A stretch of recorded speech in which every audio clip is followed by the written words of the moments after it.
Guys, what's up? What's up, Tomboy Official? How you doing? How's it going? Um, I'm sitting at my desk chair. Happy time change. This sucks. I'm gonna talk about some things that annoy me, just because I'm annoyed because I didn't sleep enough. I slept maybe 5.5 hours, and then I got up too early, and then I went on this Discord that I'm in for. It's kind of like a digital marketing related Discord. Um, and then started commenting on there, and just realized I was like, man, I got a bunch of stuff I want to do with content, and let me just like wake up and get going. Put in my laundry.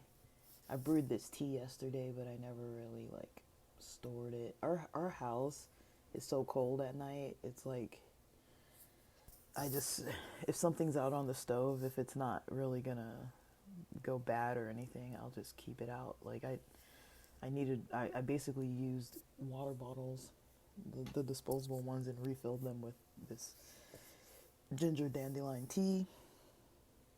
So I had like 4 water bottles worth of tea. Well, I drank a little bit of it this morning, like maybe 8 ounces worth, and then had almost four 16-ounce batches of tea that I put in some water bottles. I did a lot already this morning and ate breakfast, and it's 8:30 a.m., which was previously 7:30 a.m. But I was like, I don't want to get off of my schedule. So usually breakfast is around 8. So I was like, let me just stick to the time. I didn't want to start making my days later. So like it's Sunday, let's just jump into this time change and lean into it. And I'm just going to deal with being tired today.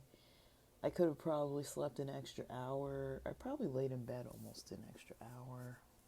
But yeah. Sorry, I've got this squeaky chair. I can't move my back. Sorry, that's annoying. So yeah. Jeez. So I wanted to talk about some things socially that have been coming to my attention. I feel like this topic is going to be like the topic of 2025, and I'm hoping it doesn't continue for the rest of life, but something is happening to people that I've noticed that I previously viewed some people as open-minded.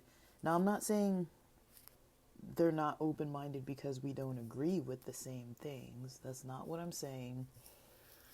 I'm saying they're not open-minded because they once seemed to think a certain way, seemed to think open-mindedly, and now they seem to not like different minority groups. Now, this is people who are even part of certain minority groups that I'm noticing. You know, it's like maybe they're not a part of the same exact minority groups, but they're still a minority in some fashion or in multiple categories, and they still don't see that they're taking on this societal type of thinking about basically this belief that different minority groups are lesser. And I guess this belief that the more minority category somebody belongs to, the less worth they have, the less rights they should potentially have, the less opportunities for equality they should have, the less access to resources they should have. Now, I'm going to talk in more detail about this. I'm being very vague, but I don't want to really, as you know, I don't really want to talk about individual people. So I kind of shift up the stories a little bit and change them, because I really, I'm not, unless somebody's really like doing me wrong or something, I'm not really gonna, be like if like, I'll put it this way. I don't really believe in necessarily protecting abusers, but just because someone has like a difference of opinion or difference of viewpoints in life, I'm not gonna be like, okay, like, we can't be friends, or we can't, you know, try and work this out. But at the same time, I'm starting to feel like, why am I the one who's trying to work this out? Like, it's frustrating. What am I getting out of this? Why am I the one who's like, let me extend a friendly hand and try to be the mature one, or try to be the accepting one? Why are these people on the other side not thinking similarly, not thinking, oh, I want to, have a mature perspective, or, try to listen to what my friend has to say about their experiences in the world from their minority perspectives or whatever. Why do they just want to push ideas down someone's neck without really trying to understand the humanity behind people's differences? That's kind of what's bothering me more, because I'm seeing people shift. Like, I'm in Southern California, so it's not uncommon to be like, around people that I would consider allies, around people that are LGBT, around people that are maybe religious but they're still allies, or they've kind of created these spaces for people that are like safe spaces, or like open-minded people. I went back to this group yesterday, that online Facebook group for that Ramadan meeting. It was good. It was, they were focused on Women's Day. That was kind of the topic. I think they were reading from a part of the Quran that talked about sexuality of some kind. I don't remember exactly where it was, but it was in, I think there's this book called Baqarah. I think it's like the second one, I think. And then, I don't remember what chapter it is, but the verse was near like 180 or somewhere near there. I don't remember what the chapter was. I wrote it down, actually. Let's not depend on my faulty memory. I did write it down. They were studying from, it says, Surah Baqarah 187 to 189. Those were the verses. I don't know what the chapter was. I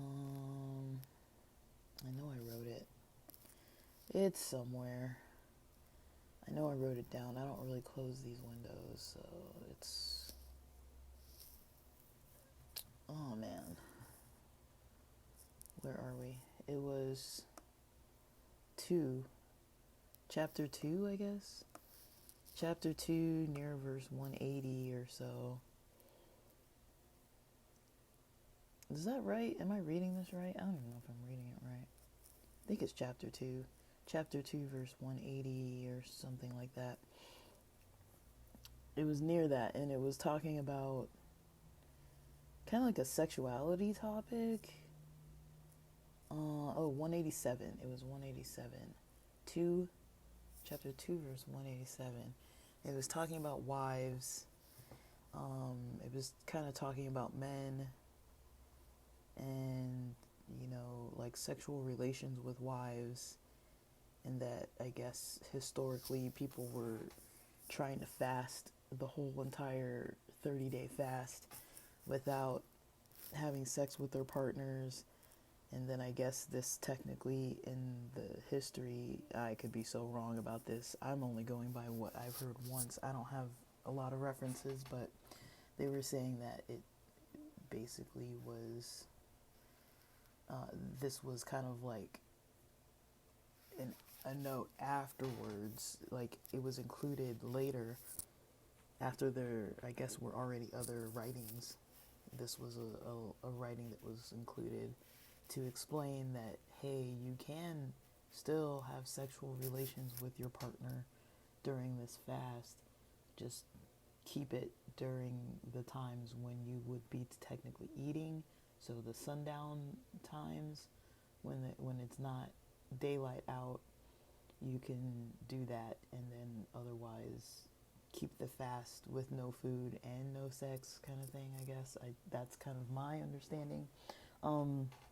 But there were other cool topics that they kind of talked about, like the parts about the head coverings that, like, I guess technically they're not really in the Quran, which I never knew.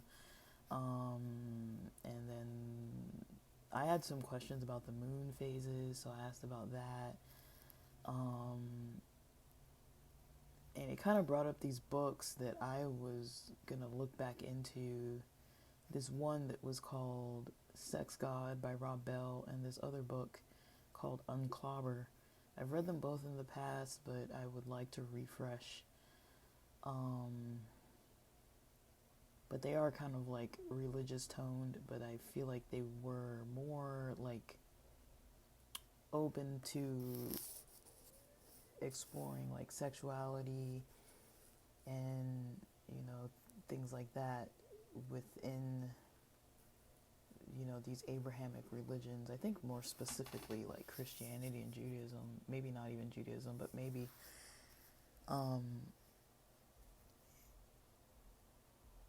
the texts anyways. And the group also talked about, you know, people being told to lower their gazes, and whose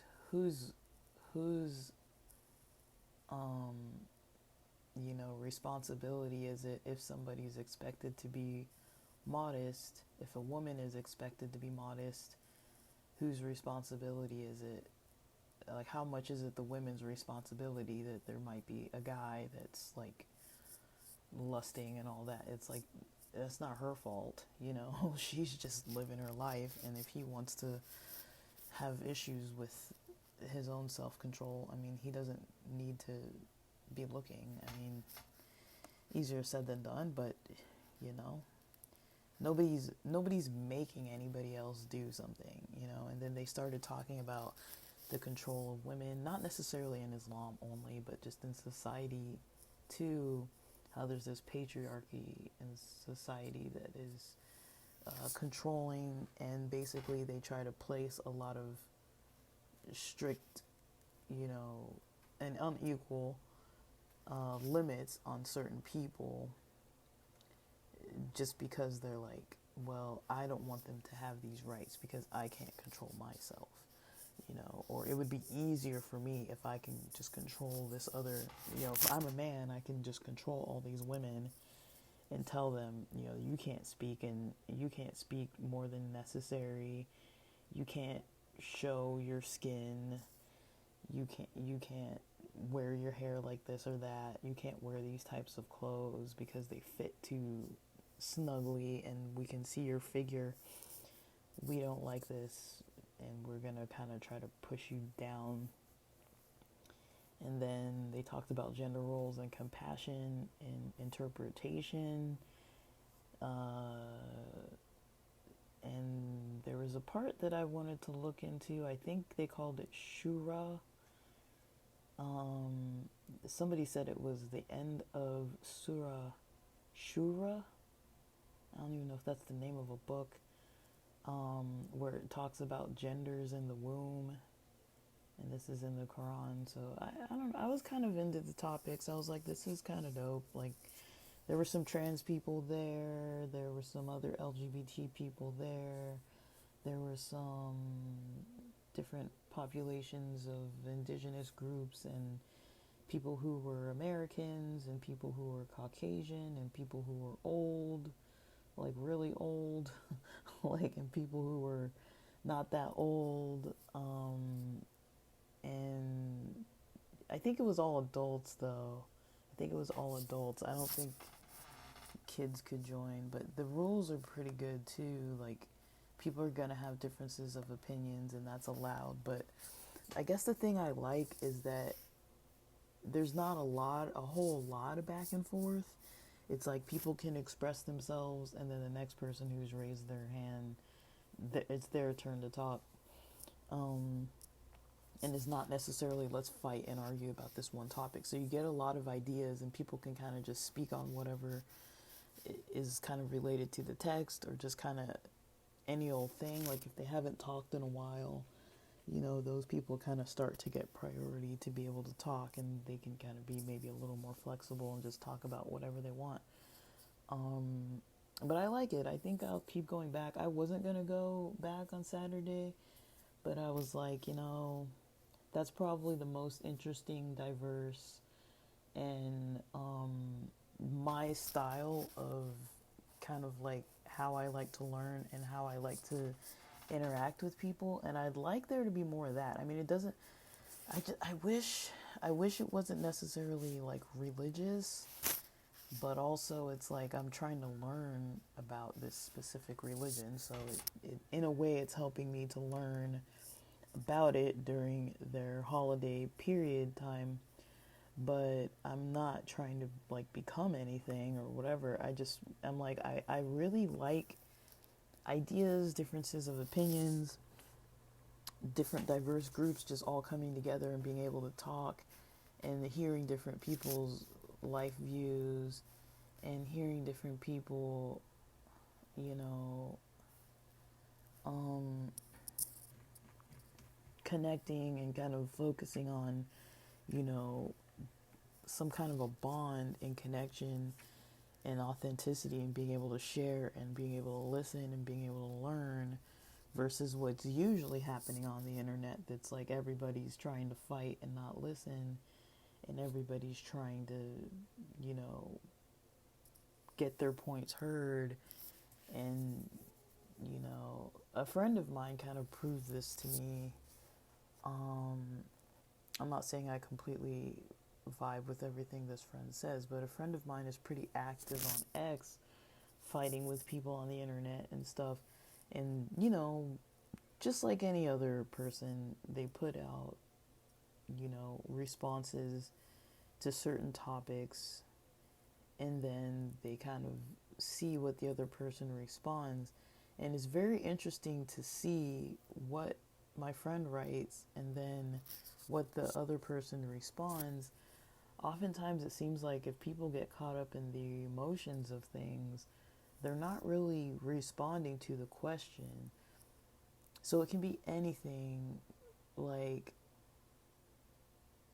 you know, something controversial, like if it's a cis straight male arguing with a cis straight woman, and the woman is saying things about men that seem negative, but then, you know, he's also not listening, but he might respond and say, okay, like, for example, I can't remember exactly what he wrote, but it was, I'm not even going to get the topic right, but I'll just put a random example that's fake, or partially fake. I think it was along the lines of him saying that he didn't want to,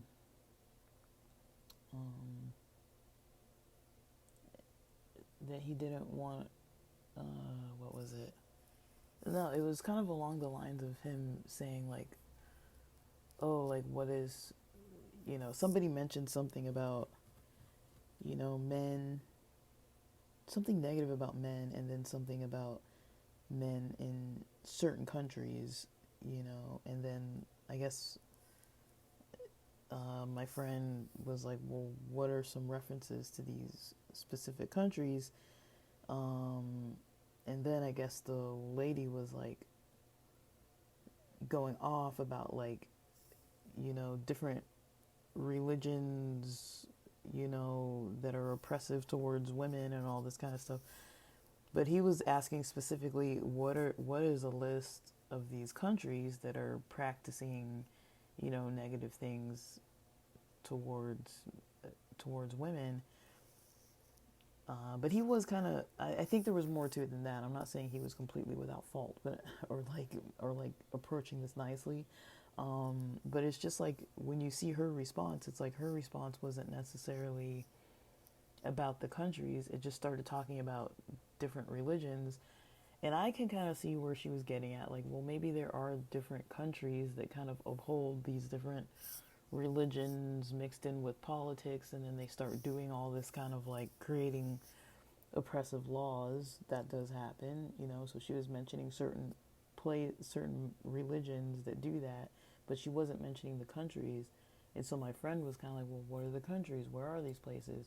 And she wasn't really responding with that. She was responding with some other type of topic that was related to oppression. And it's like they're basically having two different conversations. He's like, what are the countries? And she's like, here's all these religions and these different cultures, but she's not saying what the countries are. But also he knows the answer, so it's kind of like it was kind of like, this is stupid, like, why are you wasting your energy? But I was kind of like, well, I want to know. Sometimes I think I want to know what people believe, and then I regret it. And I think with this person, I'm kind of regretting that I know what they believe about certain stuff. I kind of like how they think, because we're both kind of on the same page with some stuff where we're like, okay, if there's no reference, like, do your late review. If there's no reference and you're just like referencing some other YouTuber or whatever, or referencing some other thing, that's not really like the best of references. Like, you need like a legit reference. So, you want to talk references sometimes, like, depending on what you're talking about. Like, who cares? Like, at the end of the day, some of these topics, so like, they're so out of hand anyways. But when it comes to, being an LGBT person, I think it's getting to a point where I'm even noticing in Southern California how it's not okay out here anymore. I'm in some lesbian chat groups that a lot of them in states like Missouri and in other states are really like, it's getting pretty bad here. Like,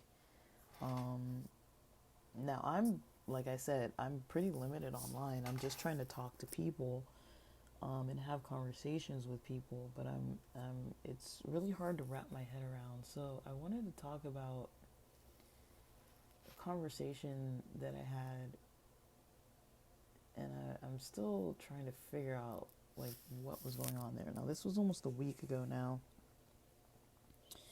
I was talking to someone who made a comment, someone who I had assumed was maybe an ally, and that's what they say. That's what they say verbally. They say, well, they don't say I'm an ally, but they're like, oh, I have no problem with these types of people. I have all these types of friends. That's what they say. They say that on a regular basis. And I've seen it. I know that they do have those types of friends. But then they can't really seem to see lately that they are not being an ally. They are actually practicing a lot of prejudice.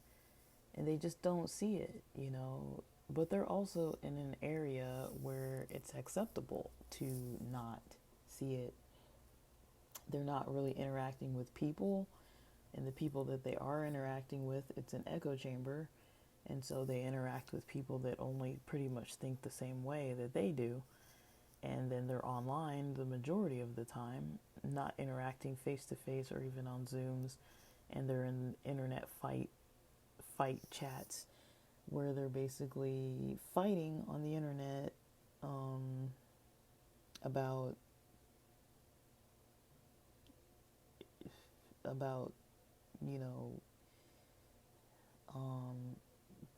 the topics I would say that I've noticed that they have prejudice with, but they don't really see it, they aren't, they don't think females have equal rights or should have equal rights. That's what I'm gathering. They don't think that LGBT people should have equal rights. They're pretty specifically not okay with like LGBT youth. And they're also not okay, and this is an adult, and they're also not okay with Jews.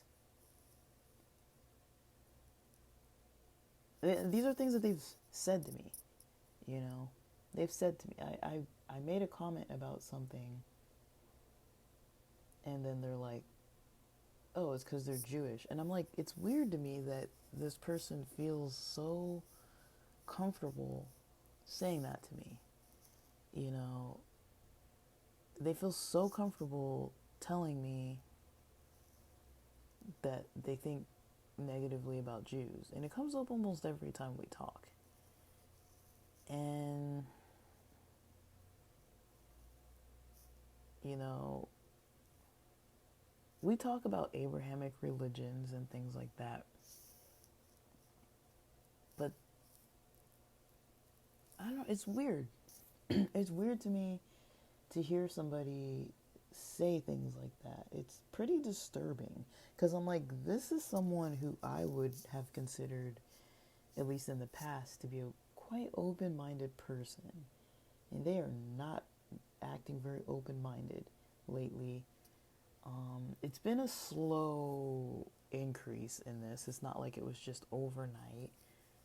But they're pretty quick to start throwing up biblical related stuff when they also aren't really that into Christianity. Like, they don't observe it necessarily. They kind of might, but, you know, they're not someone who, I mean, I'm not judging what they do. I don't really know fully. There's no way I can know. I've never asked them what they're doing, and I don't want to know because it's none of my business. But, like, they don't go to church, and you don't really have to go to church. I guess you can still just believe certain things in your heart, but they don't really question the history of things.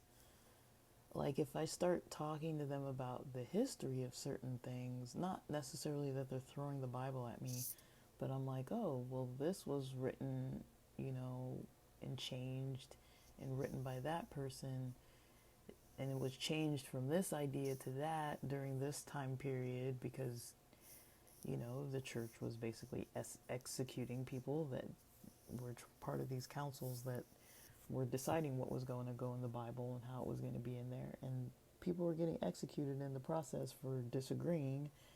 And so, of course, they're going to agree.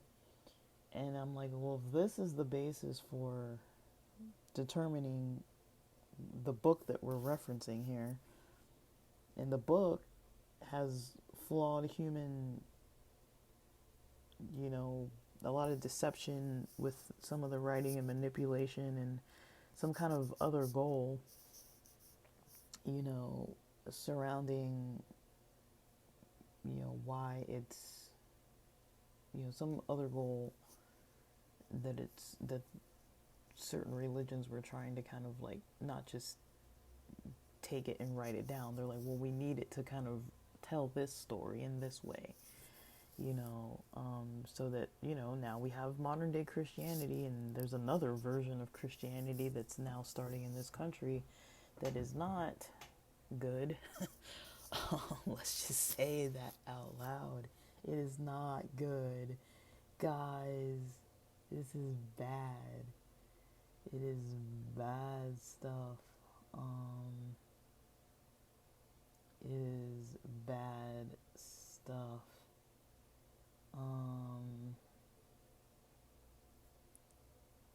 It's just not a good time for anybody. But I don't really know, dude. I think, um,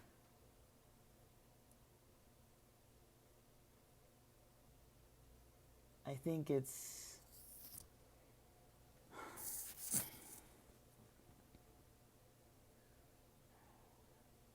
I think it's, I don't know. I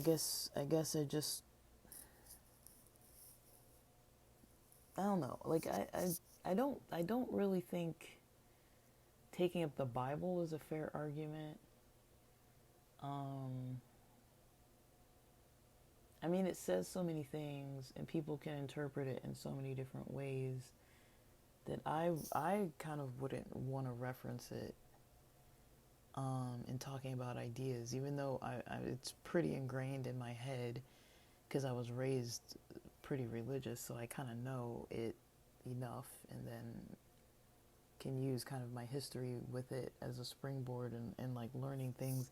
I find it easy to learn new perspectives and new things about it, but it's like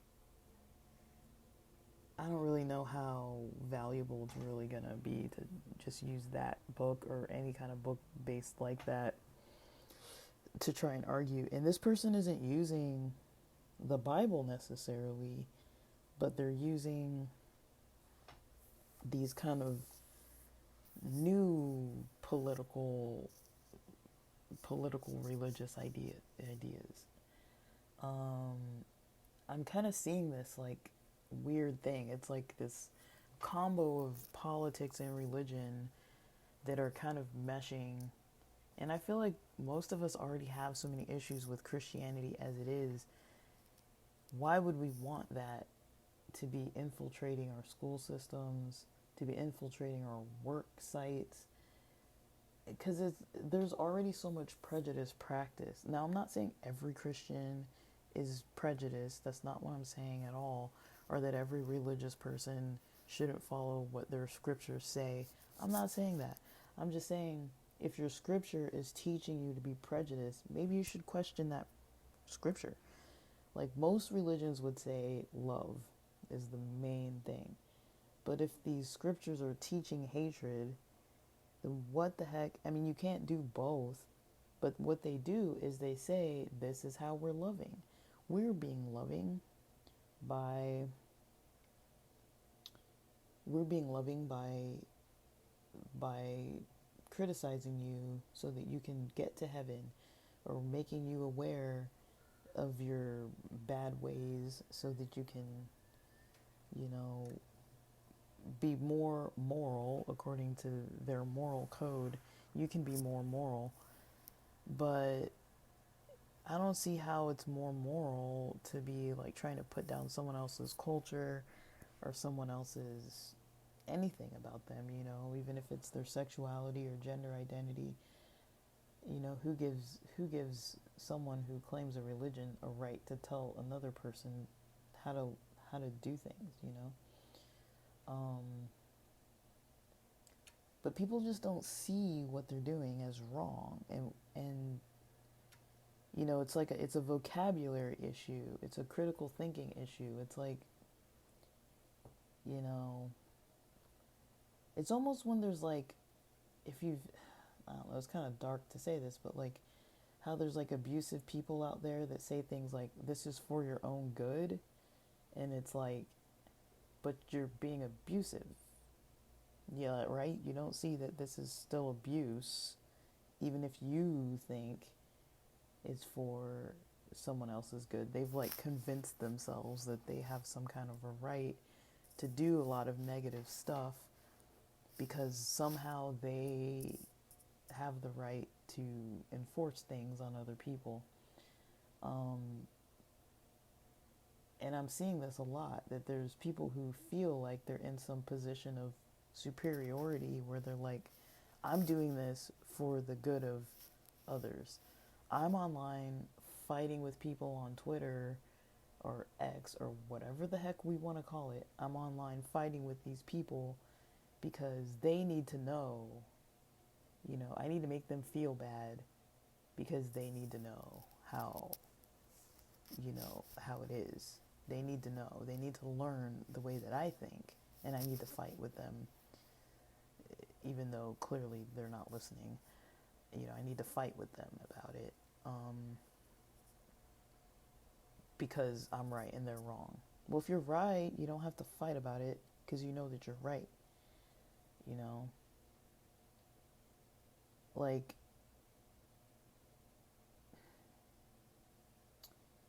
there's a movie. It's a little spoiler, so let me talk about it for about a minute from now. I'll give it like 60 seconds. So there's this movie, Whiplash. It's about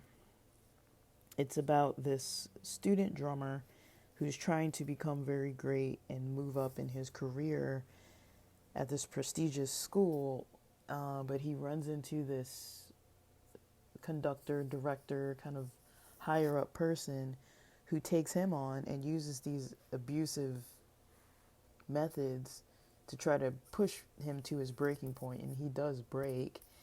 And then when he meets later on after leaving the program, he runs back into this guy, and at one point this guy says, I am not going to apologize for the methods that I've used, because I want to create the next, this next like perfect musician or whatever, this next great star. So that's the spoiler. But basically, with the comment that the guy makes about saying that he wants to push people to their, past what anybody thinks is possible, he's not apologizing for any of his methods because he thinks he's right. He thinks he's right in the way that he's abusively pushing students to break. And I've run into supervisors and professors that are like this, and they don't see it as abusive. They're like, I'm tough. They pride themselves on being tough.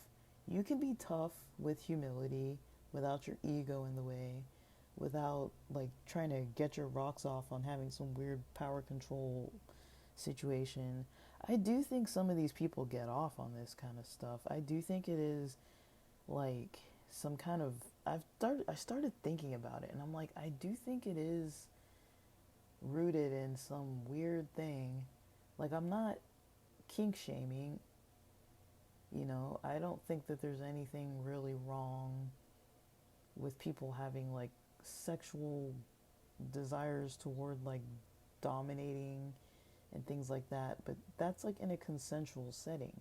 If you're a student or an employee and you have like a boss or a professor or supervisor or manager or whatever who's playing with these power dynamics, and they're withholding praise, or they're making you feel bad, or like making people experience shame, or they're trying to put people in their place, or trying to like make people feel a certain form of like humiliation or fear or anxiety for their own gratification. Like, I do think these people, some of them get like a gratification out of it, but it is not consensual. Like, the people that they're doing this to are just people who want to get a degree, or people who want to get a paycheck, and they take these powerful roles because they can do that to people.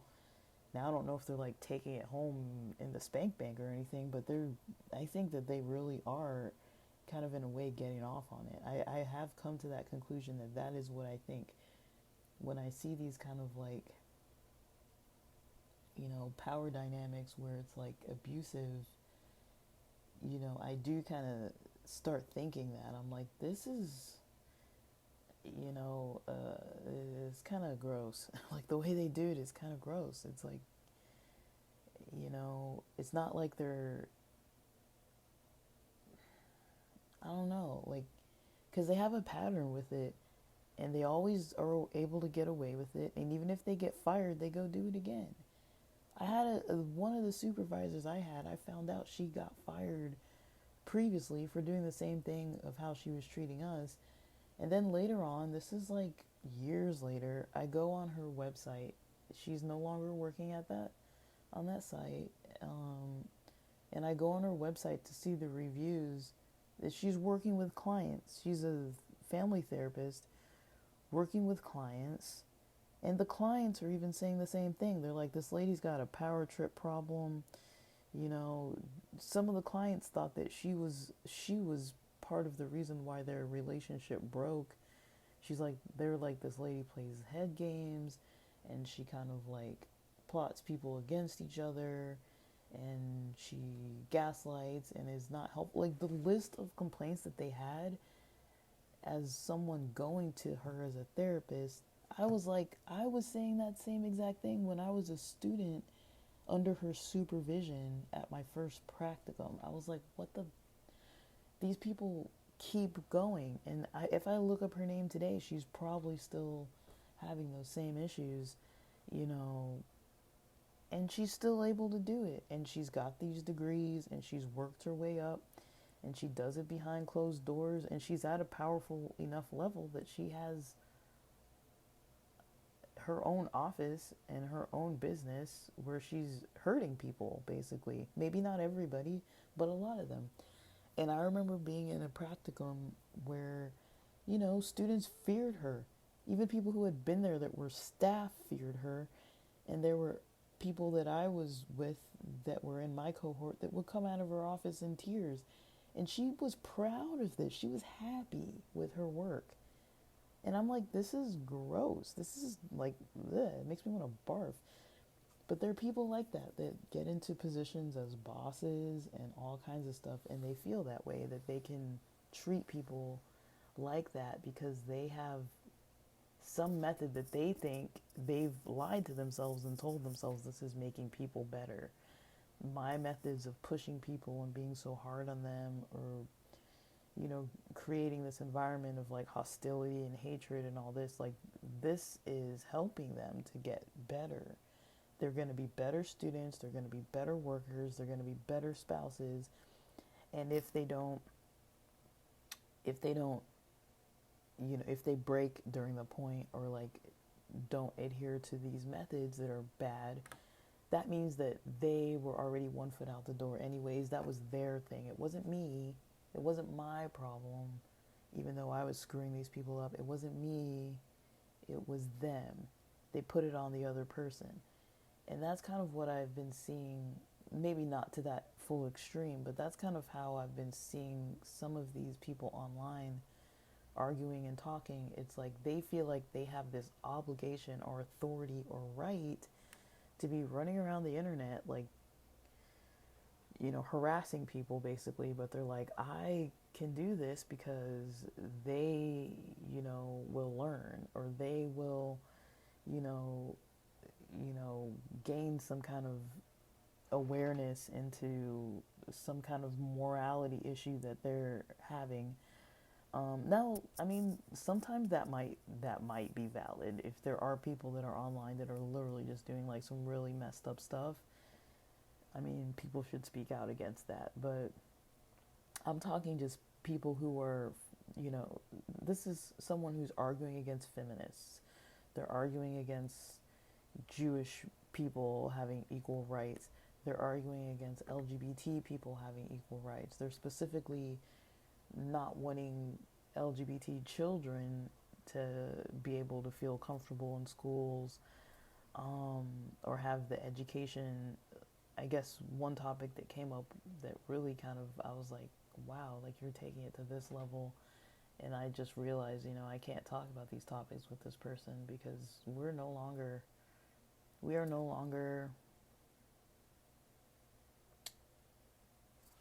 is the word? We're not,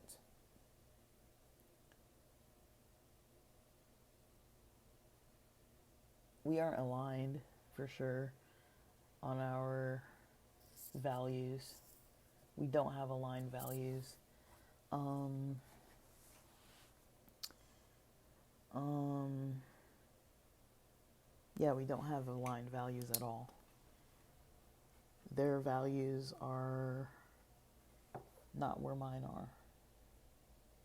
They don't see mine as valuable. You know, I actually invited this person to go to this open-minded group, and they said no. They shut it down. Um,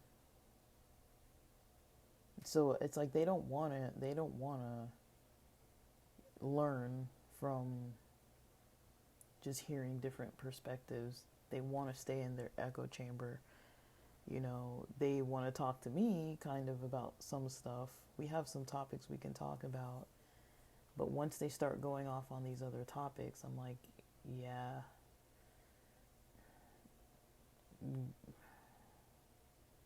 we don't really see eye to eye. And they can't stay away from it. You know, they're kind of addicted to it, I think. They're addicted to the rush they get. Because it you know, it gives people a sense of power to think, okay, I'm not a Jew, I'm not a woman, I'm not an LGBT person. If they're thinking that and they're like, even if I'm a minority on some other level, I'm still a man and I'm still cis, you know, they think that they have the right to go online and start putting these different groups down. And those aren't the only groups. There are other groups, but I mean, not only are they actively going out of their way to try to create these arguments, they're not actively trying to see viewpoints from people who are from completely different areas of life. Like, I don't know how they would take like a National Women's Day. I don't know if they think that women should have a national day. I don't know if they agree that women should have equality. I mean, they've mentioned things about like, you know, like certain jobs where like a woman might be lifting a, like they're not able to maybe lift a certain amount of weight. But I'm like, okay, that's not every job. Like, how many jobs are there where that is the issue? So you're saying women shouldn't get equal pay because they can't lift as much weight sometimes as men? I know women, there's some women that can lift more than men can, but you know, just because it's a muscle mass thing, they think that all women should get a lower pay rate. And then the people who say, oh, well, they take time off if they get pregnant. Not every woman gets pregnant. And even if they do take maternity leave, I mean, would you want people to get penalized for having kids? I mean, doesn't society need kids? I mean, people aren't even having kids anymore because they can't even afford them hardly. It's like becoming an issue, especially in certain countries. It's becoming an issue. The birth rate is definitely lower. I have a theory that, you know, in the US, they're trying to push birth control way more. I've noticed that. They're pushing a lot of birth control. I have heard people that had the vaccines that also mentioned that, you know, it messed up some of their uh, uterus related things. I don't really know specifics, but it messed up their hormonal situations. They had some hormonal imbalances, some fluctuations with periods and all kind of weird hormonal stuff going on after some of the vaccines and boosters. And then after that, I started seeing doctors pushing birth control on people, you know, saying, oh, like your periods might get lighter, or oh, like it'll help you with what they told me. They're like, it'll help you with your anemia, or it'll help with this other thing or that other thing, you know, maybe your mood or maybe this other issue that you're having. And it had nothing to do with like trying not to get pregnant. It was all like, I've talked to quite a few people and I've perused multiple sites where multiple women are having issues with fibroids, they're having issues with cysts, they're getting recommended hysterectomies. And it's like, well, maybe it's just the algorithm, but the timelines kind of match up because you can see the dates on some of these posts. I have a theory that doctors are trying to push to keep the birth rate even lower, even though they say that like less millennials and Gen Z, you know, are even trying to have kids. because of the state of things, and then less people are dating. There's definitely frustrations out there and things that aren't going well. But I guess I'm my whole point is with all this, I'm trying not to lose my mind. I'm trying not to go outside of my values, which are trying to understand different viewpoints. I don't mind listening to people's viewpoints if they're promoting love and compassion and good things, positive things, things that build people up. And I do get a little hesitant to talk about it because I don't want to be the one on the internet ranting about it, because then it makes me sound like, okay, now I'm becoming the bad guy. I don't want to become the bad guy, putting people on blast and being like, oh, like this person was like messed up and said this messed up thing to me. I don't want to be that person just because I'm on the internet talking more than they are. And maybe people are tuning into it, I'm not trying to like use a platform like that just to like catch people up. But I'm like, these are also my friends and family and people that I associate with, and it's going to affect me too. The way they think, the way they are, the way they seem is going to affect me too. You know,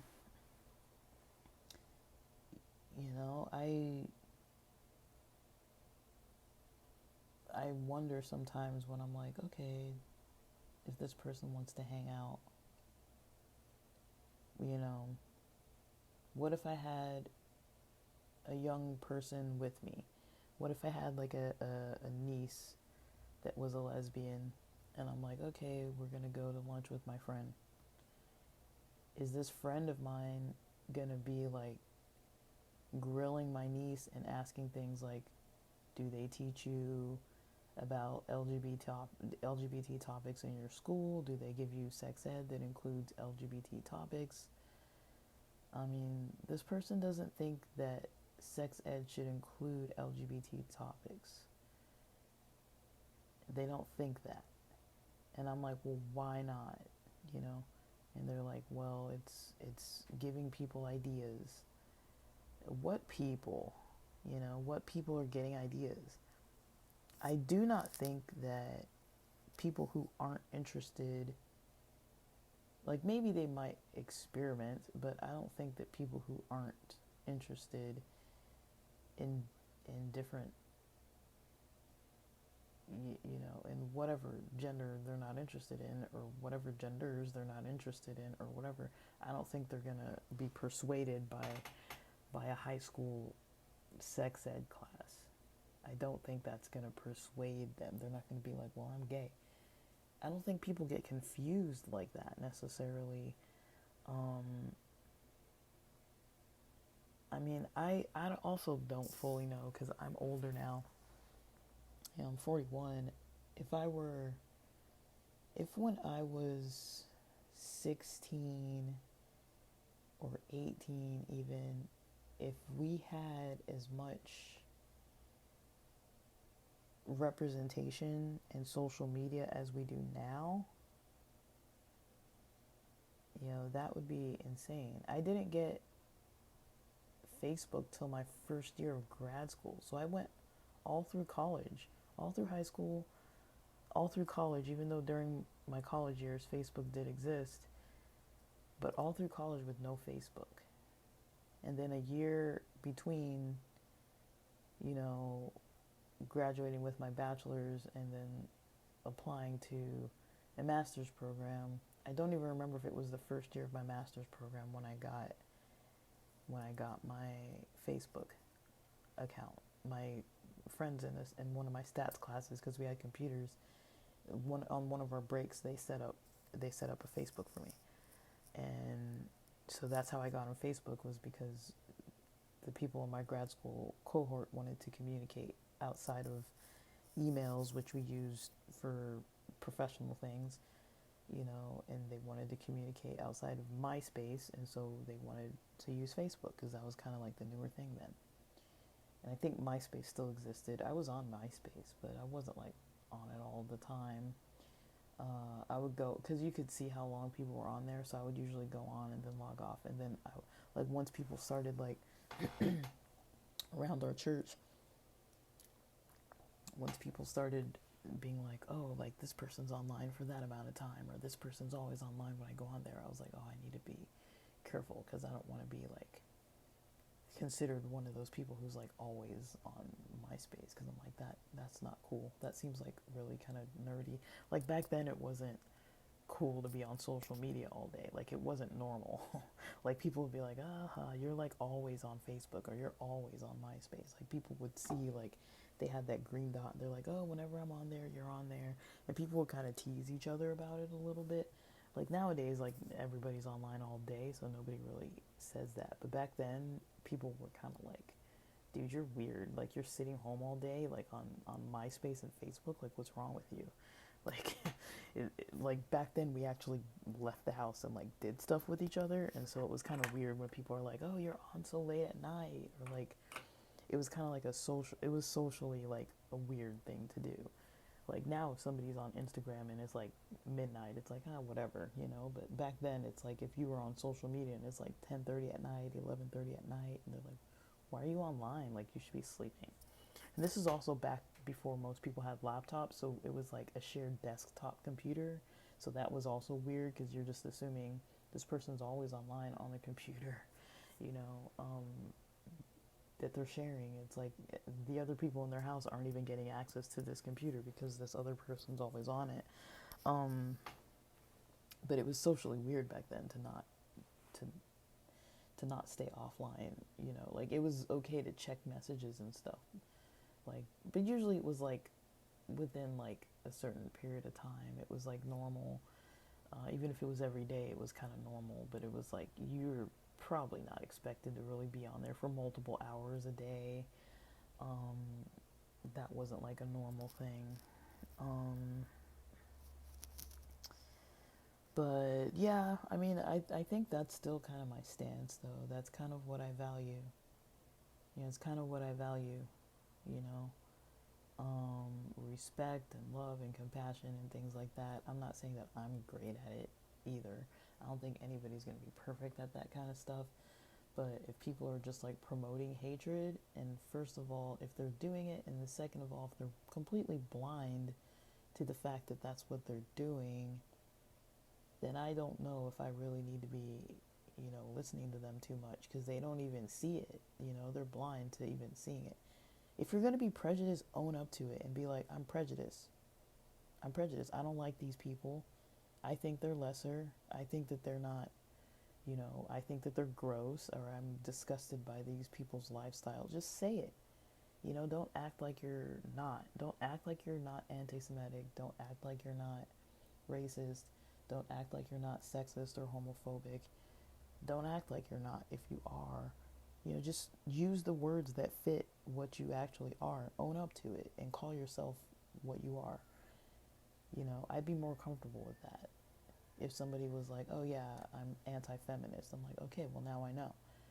You know, don't say, oh yeah, I love women, I believe that women should have equal rights, but when I talk to women online, I talk to them like this. And I need them to know, and I need to put them in their place. Yeah, this isn't completely on topic. I wanted to talk about this guy, Vlad NCL. He's cool, man. He's got these cool social experiments. He dresses up like a woman. He's not trans. I guess you could technically call it almost drag. But he looks like a lady, like a pretty beautiful lady.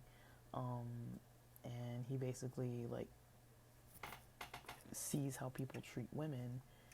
You know, he's on Omegle and all these kind of things like that. And a lot of times it's like you can see him on there, and people just are automatically sexualizing him when he looks like a woman. Old, gross men, even when he's saying he's like 17 or something underage, they're old, gross men that are like grooming and just saying all kinds of perverted things. It's disgusting. There are people that are literally on there touching themselves.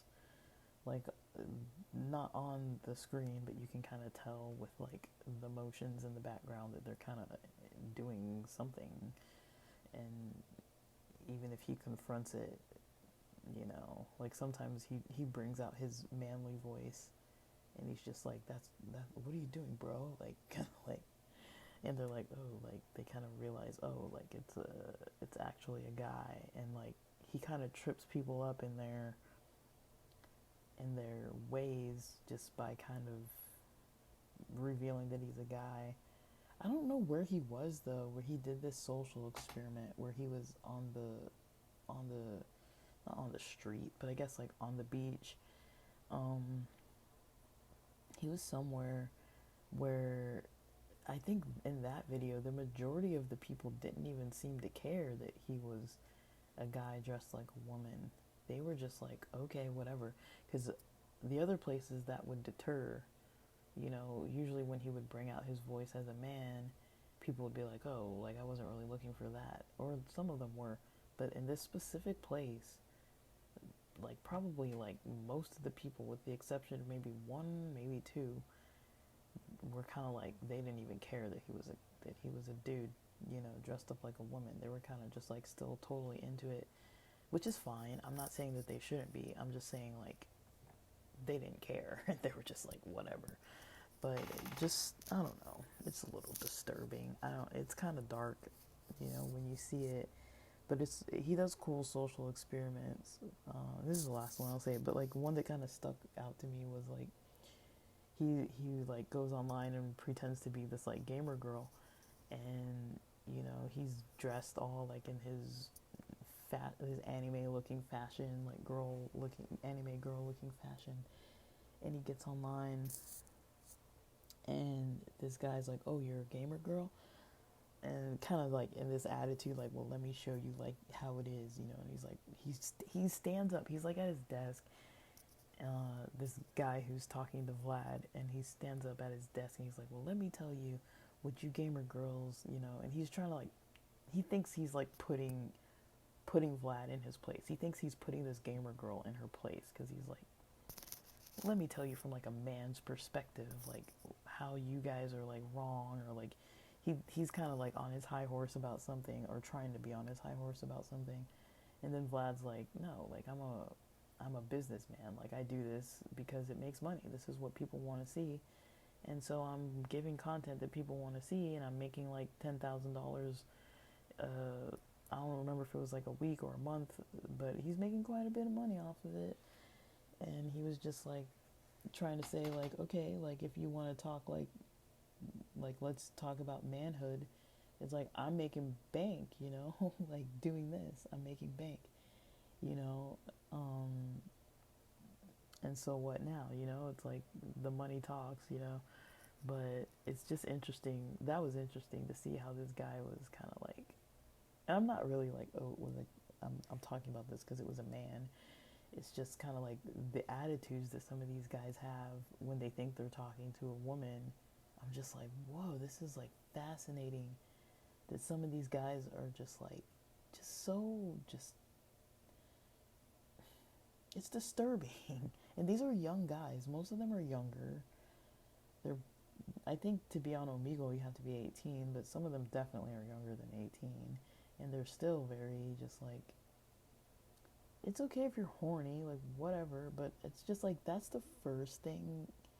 They see a woman online and that's the first thing they want to do is like be sexual. And it's just like completely objectifying. Just like, here's a woman.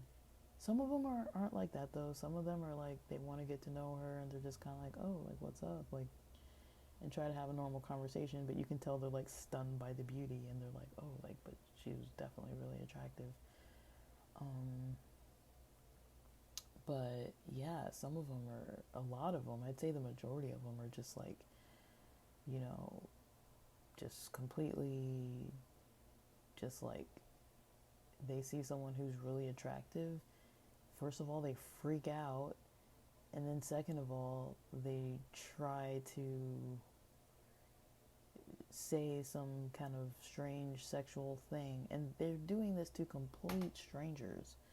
Now, I know how Omegle is, how you can skip people, and it's like a very fast-paced, like moving site. So it's like, of course, you're gonna just get right to the point. You're not gonna get into a whole lot of like, let me get to know you kind of thing. It's more like, let's just jump into it. But the first thing they want to jump into is this. You know, they're like, what's your OnlyFans? What's your Instagram? Like, don't skip me, don't skip me. Like, or some guys are like taking off their shirt or flexing or like trying to like appeal to this like beautiful young woman that they think, this beautiful young anime gamer girl. They're trying to like appeal to her to get her interested in them. But I'm like, why are they doing it like that? Like, like I don't think, I'm like, do they even know? Like, I don't think that they even know how to talk to women. Like, I don't think they do. Like, just watch the videos and you can see. You just feel like, what is going on here? Like, who talks to people like this? Do people talk to people like this? Like, this is, like, I don't usually look a very femme-looking way. That's very rare if that ever does happen, and I hope it doesn't have to happen anytime coming up, but, unless it's like weddings, and even then I still don't like to, but, that's probably the only exception I really will maybe make, and not even 100% of the time. I try to prioritize my own comfort. I'm not really concerned about other people, and, you know, um, I still dress appropriately and stuff, but it's like if I'm not going to be like upholding somebody's rigid standards of what they say is like how I need to dress. It's like, I'm an adult, I can dress how I want to dress. But yeah, it's pretty fascinating when you see some of these people, and how they want to treat people.